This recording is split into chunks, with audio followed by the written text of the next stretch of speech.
ninyo ang Panginoon, dakilain ng kanyang ngalan.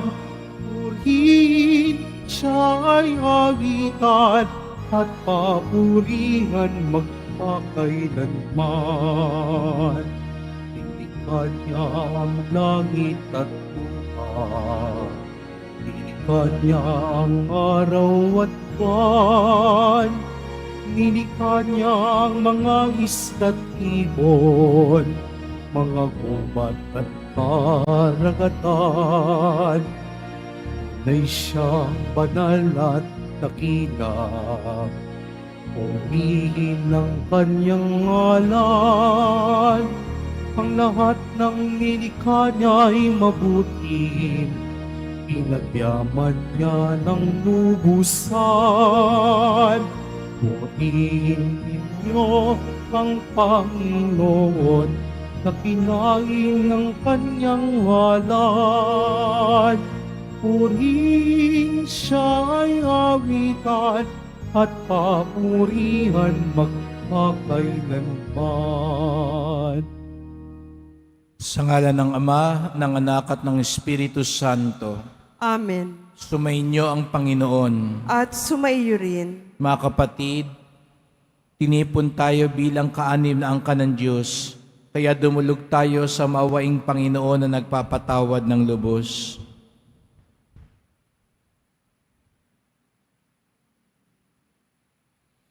Sinugong tagapagpagaling sa mga nagsisisi, Panginoon, kaawaan mo kami. Panginoon, kaawaan mo kami. Dumating na tagapag-anyayang mga makasalanan ay magsisi, Kristo, kaawaan mo kami. Kristo, kaawaan mo kami. Nakaluklok ka sa kanan ng Diyos Ama para ipamagitan kami. Panginoon, kaawaan mo kami. Panginoon, kaawaan mo kami. Kaawaan tayo na makapangyarihan Diyos, patawarin tayo sa ating mga kasalanan at patnubayan tayo sa buhay na walang hanggan. Amen. Manalangin tayo.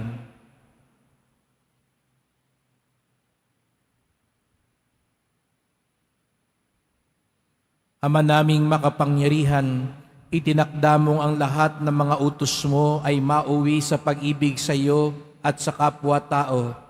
Ipagkaloob mong sa pagtalima namin sa mga ito, kami pagindapatin mong sumapit sa buhay na walang katapusan.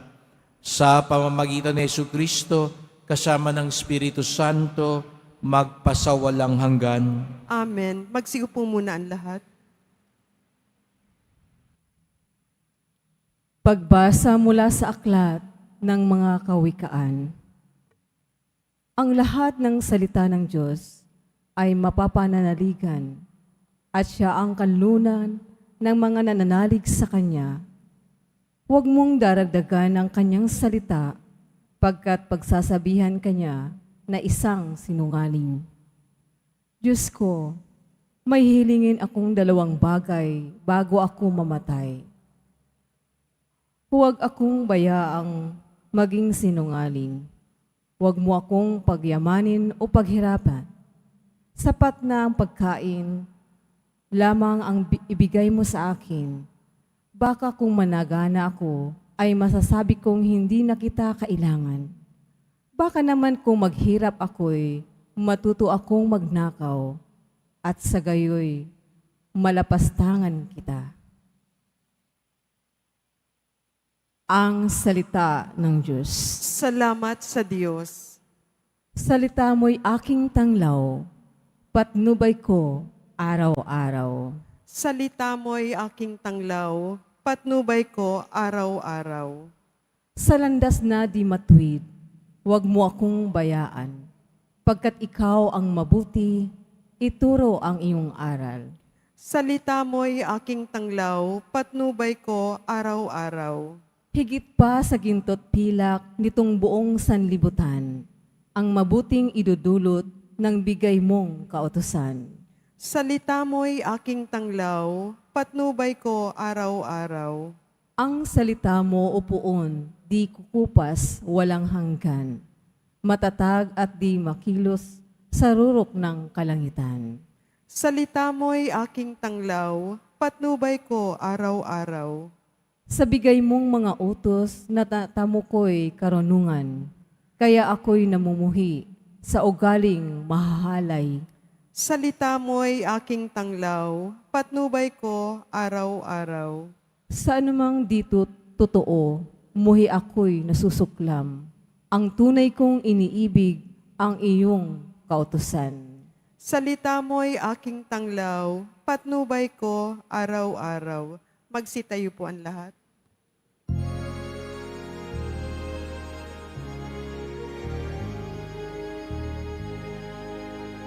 Hallelujah,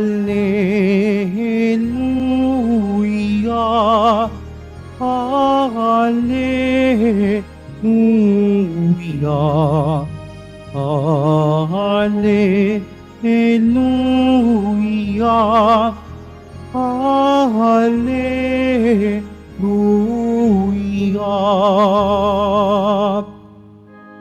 Ang Diyos ay maghahari na, kaligtan ng tanang sala, manalig sa balita niya. Hallelujah, Hallelujah, Hallelujah, Hallelujah.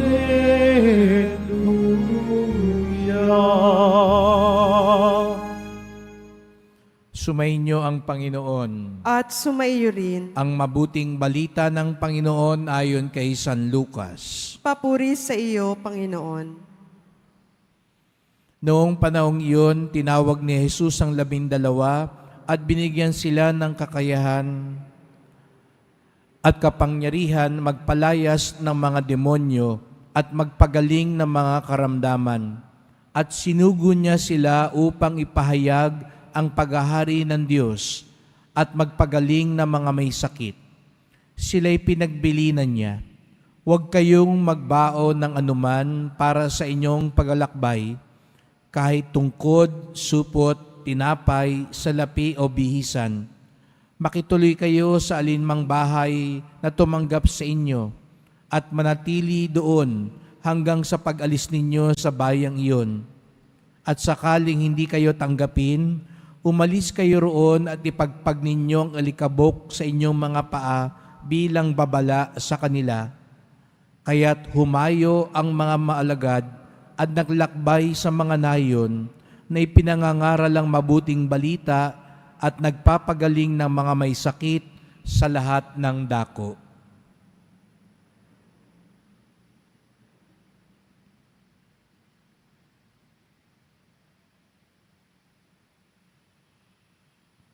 Ang mabuting balita ng ating kaligtasan.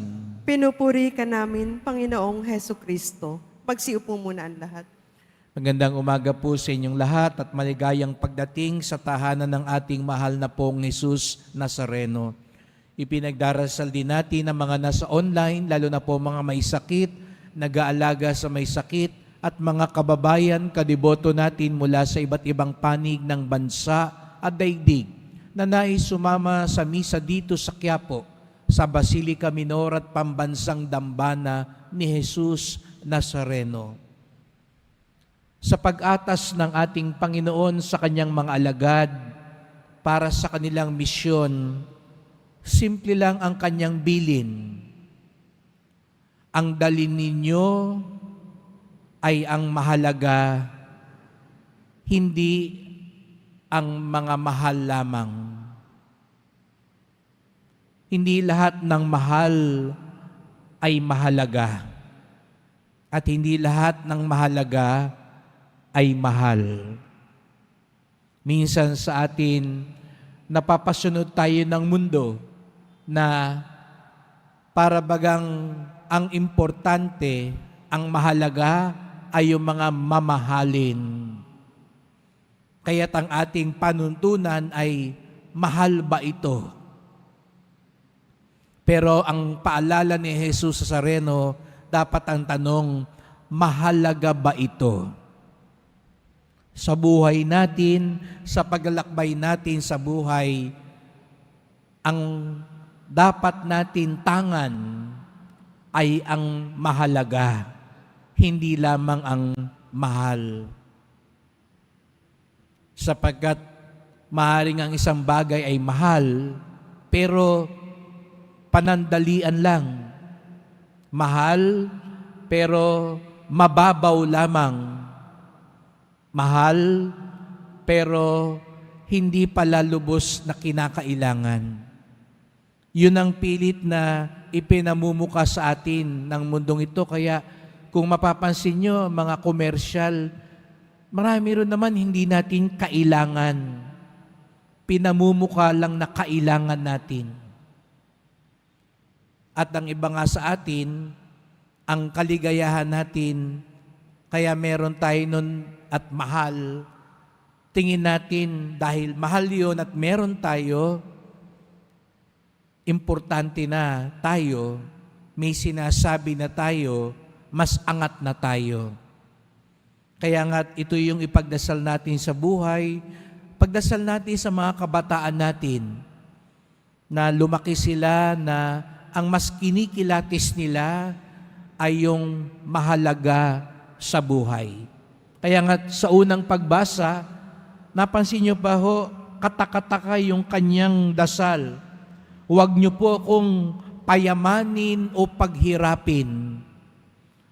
Sapagkat para sa kanya, ang mahalaga ay hindi siya malayo sa Diyos. Ang mahalaga, hindi siya lumaking sinungaling. Ang mahalaga, maligtas siya. Alam dun sa unang pagbasa, nung nananalangin, kung ano ang mahalaga sa buhay. Marami po tayong dinadasal ngayon sa Poong Nazareno. Ang tanong din sana natin sa sarili natin, yung bang dinadasal ko talagang mahalaga? Yun bang dinadasal ko makakatulong sa aking kaligtasan? Yun bang dinadasal ko talagang makapagpapalapit sa atin kay Jesus Nazareno? Sapagkat ang tunay na kayamanan, ang tunay na karunungan ay ang matuklasan mo ang mahalaga sa buhay. Magsitayo po ang lahat.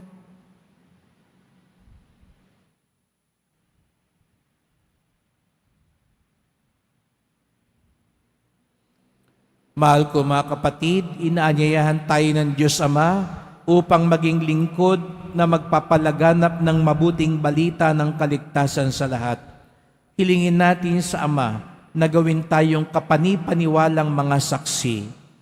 Ang ating tugon, Panginoon, bigyan mo kami ng lakas na maging iyong mga saksi.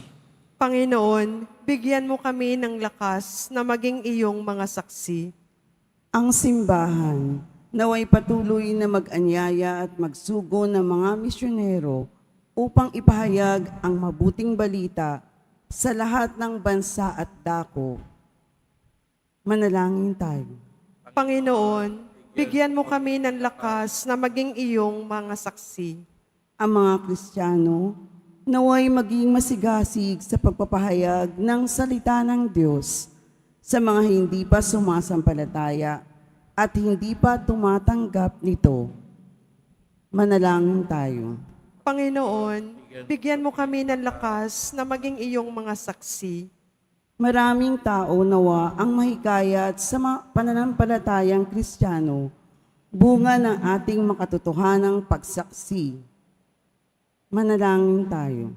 Panginoon, bigyan mo kami ng lakas na maging iyong mga saksi. Ang mga may sakit at mga nabibigatan sa buhay, naway makita ang katangi-tanging pag-ibig at kalinga ng Diyos sa pamamagitan ng pag-aaruga ng kanilang mga pamilya. Manalangin tayo. Panginoon, bigyan mo kami ng lakas na maging iyong mga saksi. Ang mga yumao, naway magbunyi sa walang hanggang kapayapaan. Manalangin tayo. Panginoon, bigyan mo kami ng lakas na maging iyong mga saksi. Panginoon Diyos, pinili mo kami kay Kristo sa pagpapahayag ng iyong pag-ibig. Gawin mo kaming mga tunay na tagapaghatid ng iyong salita sa pamamagitan ni Kristong aming Panginoon. Amen. Magsiupo muna ang lahat.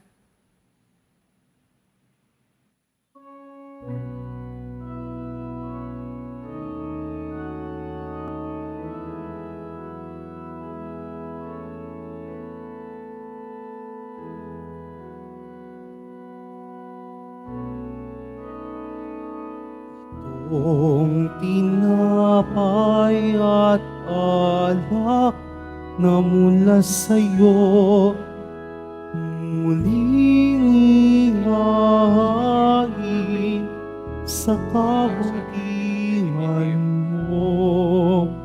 Kunin at tanggapin alay sa'yo. Pasasalamat ng puso. Pasasalamat ng puso. Pagsitayo na po ang lahat. Manalangin kayo mga kapatid upang ating paghahain ay kalugdan ng Diyos amang makapangyarihan. Tanggapin nawa ng Panginoon itong paghahain sa iyong mga kamay, sa kapurihan niya at karangalan, sa ating kapakinabangan at sa buong sambayanan niyang banal. Ama naming lumikha, mawain mong kalugdan ng mga alay ng iyong sambayanan upang ang ipinahayag namin ng may pananampalatayang matibay ay aming tanggapin sa banal na pakikinabang. Sa pamamagitan ni Jesucristo, kasama ng Espiritu Santo, magpasawalang hanggan. Amen. Sumainyo ang Panginoon. At sumaiyo rin. Itaas sa Diyos ang inyong puso at diwa. Itinaas na namin sa Panginoon. Pasalamatan natin ang Panginoong ating Diyos. Marapat na siya ay pasalamatan. Ama naming makapangyarihan, tunay ngang marapat na ikaw ay aming pasalamatan sa iyong paglingap at kagandahang loob. Ang tao'y nilikha mo at pinangasiwa sa sansinukob. Sa hangad mo siya'y iwastong lubos, siya'y pinagdusa mo sa kanyang pagtalikod. Sa iyong paggiliw iyong ipinahintulot na makabalik siya sa pamamagitan ni Kristo Jesus.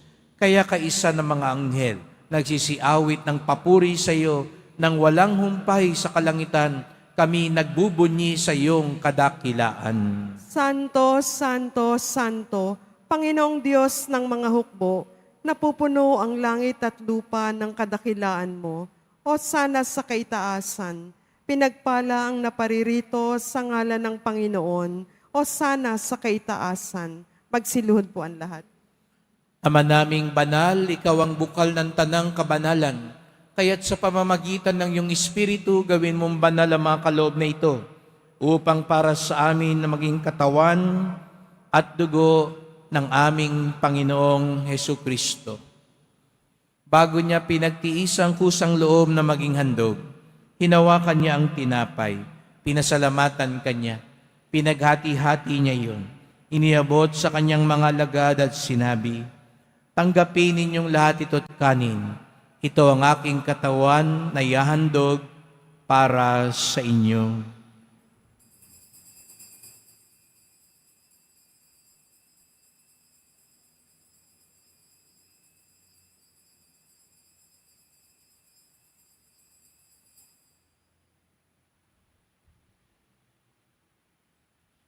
Gayun din naman ang matapos ang hapunan, ninawakan niya ang kalis. Muli kanyang pinasalamatan. Iniabot niya ang kalis sa kanyang mga alagad at sinabi, "Tanggapin ninyong lahat ito tinumin. Ito ang kalis ng aking dugo, ng bagot walang hanggang tipan. Ang aking dugo na ibubuhos para sa inyo at para sa lahat sa kapagpapatawad ng mga kasalanan. Gawin niyo ito sa pag-alala sa akin."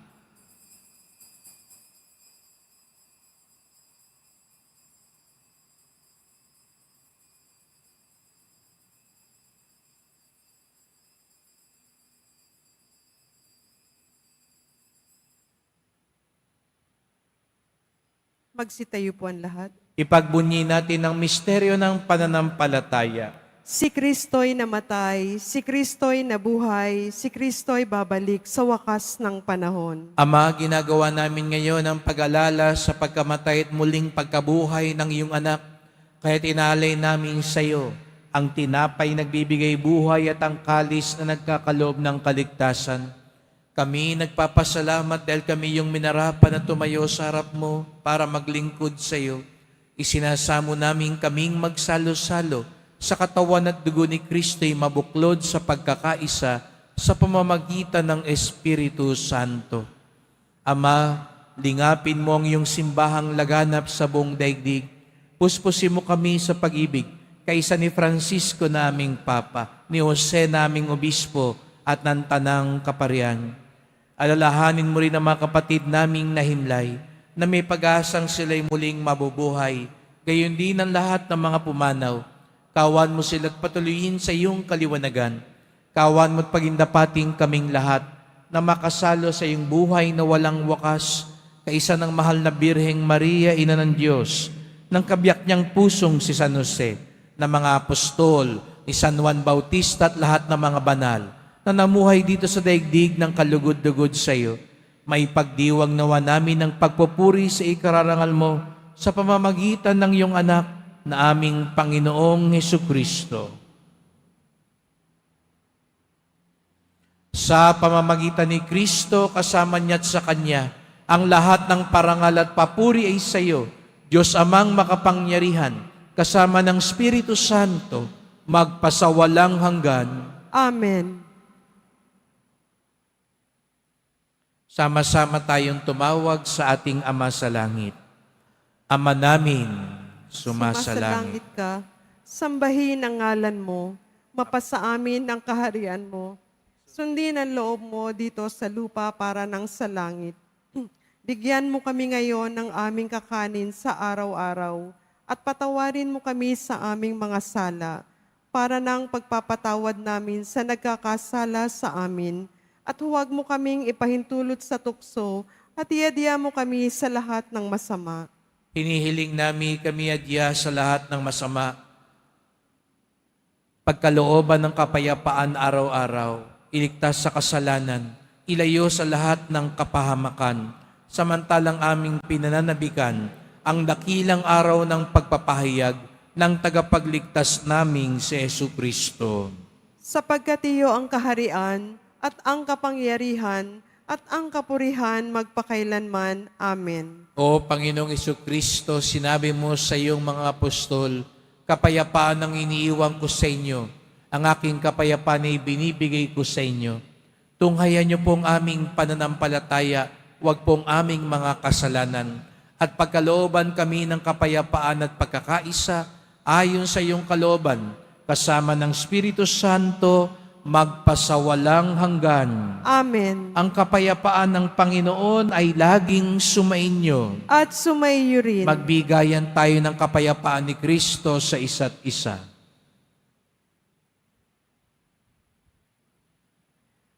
Kordero ng Diyos na nag-aalis ng mga kasalanan ng sanlibutan, maawa ka sa amin. Kordero ng Diyos na nag-aalis ng mga kasalanan ng sanlibutan, maawa ka sa amin. Kordero ng Diyos na nag-aalis ng mga kasalanan ng sanlibutan, ipagkaloob mo sa amin ang kapayapaan. Pagsiluhod po ang lahat.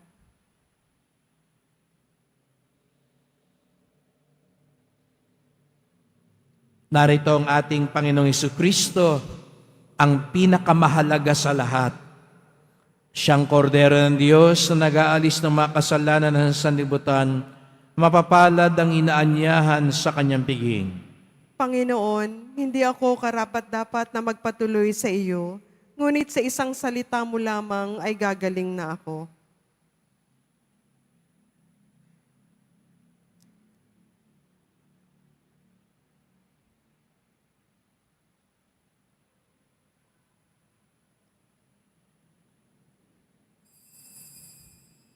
Para sa lahat ng tatanggap ng banal na komunyon, sasagot po tayo ng amen pagkasabi ng pari o ng lay minister ng katawan ni Kristo at isubo agad sa bibig bago umalis sa harapan ng pari o lay minister. Sumunod po tayo.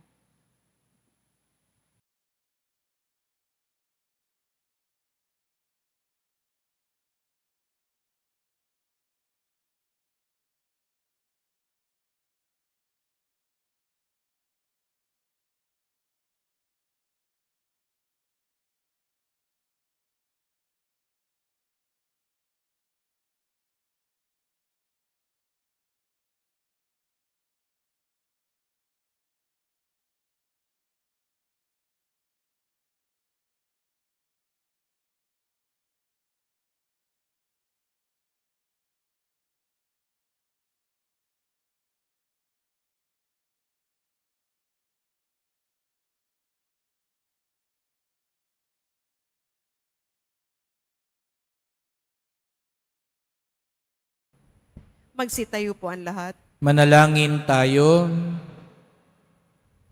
Ama naming mapagmahal, kaming pinapagsalo mo sa banal na pakikinabang, ay patuloy mong kaawaan at tulungan upang ang aming tinanggap ay siya nawang umiral sa pamumuhay namin sa araw-araw, bunga ng iyong pagtubos na aming ipinagdiriwang sa pamamagitan ni Jesucristo kasama ng Espiritu Santo magpasawalang hanggan. Amen. Salamat po sa inyong pagpunta dito sa Quiapo. Ingat po kayo sa pag-uwi.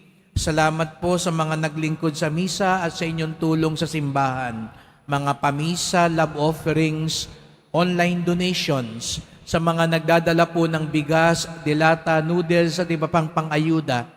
Ang ating debosyon sa Poong Nazareno ay nagtuturo sa atin magmalasakit at tumulong sa ating kapwa. Huwag yung mahal lamang, bagkus yung mahalaga ang ating tuklasin at asamin sa buhay. Ito ang daan ni Jesus Nazareno. Sumainyo ang Panginoon. At sumaiyo rin. Mahal na pong Jesus Nazareno, iniyayag mo sa pamamagitan ng krus ang walang maliw na pag-ibig ng Diyos sa sangkatauhan. Pakinggan mo ang kahilingan ng iyong angkan na nagsusumamo sa iyo. Makamtanawan nilang iyong katugunan at tanggapin ang kasagutan ng may utang na loob na tinatanaw. Basbasan din po ninyong dala nilang mga imahin at dasalan sa pamamagitan ng bendisyon na ito, naway maalala nila mga pangako sa binyag na ikaw ang kanilang iibigin at paglilingkuran bilang Panginoon, magpasawalang hanggan. Amen. At pagpalaing kayong lahat ng makapangyarihang Diyos, Ama at Anak at Espiritu Santo. Amen. Kumayo kayong taglay ang kapayapaan at awa ng Poong Jesus Nazareno. Salamat sa Diyos.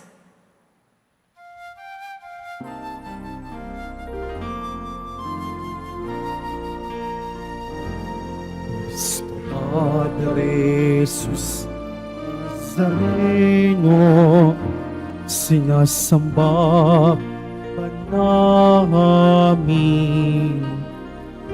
Pinipintuho ka namin. Aral mo ang aming buhay at kaligtasan. Cristo Padre Jesus Nazareno, iligtas mo kami sa kasalanan. Ang krus mong pinamatayan ay sagisag ng aming kaligtasan. Nuestro Padre Jesus Nazareno, dinarangal ka namin. Nuestro Padre Jesus Nazareno, inuwalhati ka namin. Nuestro Padre Jesus Nazareno, dinarangal ka namin. Nuestra Madre Jesus Nazareno, inulwalhati ka namin.